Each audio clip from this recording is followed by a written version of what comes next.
মৃত্যু যে কোনো ব্যক্তির কাছে আসবে, যা যেখানে মত আছে সেখানে অবশ্যই যেভাবে হোক মৃত্যু আসবে কি আসবে না। আমার আপনার বোধ যদি আমেরিকার মধ্যেও, সেখানেও আমরা যেভাবে যেতে হবে। মৃত্যুর যে কত যন্ত্রণা, ছোট্ট একটা উদাহরণ দিয়ে দেয় তাফসীরে মাজহারির মধ্যে, তাফসীরে মারিফুল কোরআনের মধ্যে ছোট্ট একটি ঘটনা নিয়ে এসেছেন। হযরত ঈসা আলাইহিস সালামের জামানার ঘটনা। ঈসা আলাইহিস সালাম একটা গরুস্থানের পাড় দিয়ে যাইতেছিলেন। তার কিছু উম্মত বলল, ঈসা পয়গম্বর, আপনি তো অনেক মুজিজা জানেন, আপনি নবী স্বীকার করেন, আপনার নাকি আল্লাহ পাক মুজিজা দিয়েছেন, মৃত মানুষকে জীবিত করার মুজিজা। আই ঈসা পয়গম্বর, দেখাও দেখি, আপনি দেখান দেখি।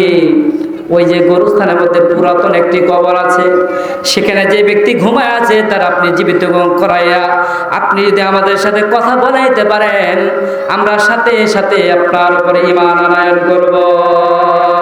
লা ইলাহা ইল্লাল্লাহু ঈসা রূহুল্লাহ। ঈসা আলাইহিস সালাম বলে, কোনটা কবর দেখায় দাও। কবর দেখানো হইল। ঈসা আলাইহিস সালাম কবরের সামনে গিয়ে বলেন, কুম বিইذনিল্লাহ। সাথে সাথে কবর থেকে এক ব্যক্তি দাঁড়ায় যায়। ব্যক্তি সালাম করে, ঈসা পয়গম্বরকে সালাম করে, আপনি ঈসা পয়গম্বর? বলে, হ্যাঁ হ্যাঁ হ্যাঁ, আমি ঈসা পয়গম্বর। তোমাকে কে বলল? তোমার পরিচয় বলে দাও। সে ব্যক্তি বলল, ঈসা পয়গম্বর, আমি হচ্ছে সাম বিন নূহ, হযরত নূহ আলাইহিস সালামের একজন ছেলে। নূহ আলাইহিস সালামের ছেলে চারজন ছিলেন। সাম, নাম, হাম, ইয়াফেস, কেনান। সাম, হাম, ইয়াফেস, কেনান। সে বলল, আমি সাম বিন নূহ। ঈসা আলাইহিস সালাম বলেন, কি ব্যাপার, তুমি আমার পরিচয় কোথা থেকে পেলে? বলে, আমার পিতা বলেছিল সাম বিন নূহ রে। ঈসা আলাইহিস সালাম, এর জামানায় তোমাকে ওঠা লাগবে।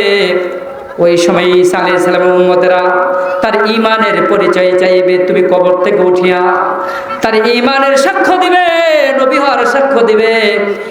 ওই যে আমার পিতা বলেছিল, সেই জন্য আমার মনে আছে। ঈসা আলাইহিস সালাম বললেন, ও সাম, বলে দাও, তোমার জামানায় তো দাড়ি পাকা বলতে কোনো কিছুই ছিল না। তোমার তো দাড়ি সাদা দেখতেছি, চুলগুলো সাদা হয়ে গেছে। সাম বিন নূহ বলে, ঈসা পয়গম্বর কি বলবো, আমার মৃত্যু হয়েছে আজ থেকে ৪৫০০ বছর আগে। সুবহানাল্লাহ বলেন। ৪৫০০ বছর আগে আমার মৃত্যু হয়েছে। মৃত্যুর সময় আজরাইল যে আমাকে যন্ত্রণার কষ্ট দিয়েছিল, আজ পর্যন্ত আমার ওই কষ্ট শরীর থেকে দূর হয় না। মৃত্যুর সময় যেই যন্ত্রণা হয়েছিল, যেই কষ্ট হয়েছিল, ওই কষ্টের কারণে আমার চুলগুলা পর্যন্ত সবগুলা সাদা বনে গিয়েছে।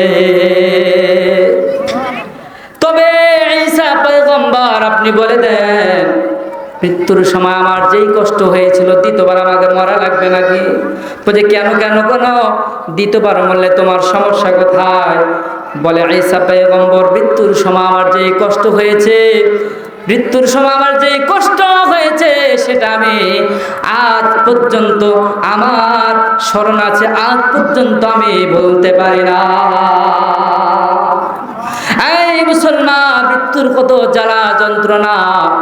মুসলমানের এই জন্য মৃত্যুর আগেই আমাদের পরিপূর্ণ ঈমানের প্রস্তুতি নেওয়া লাগবে, ঠিক কিনা?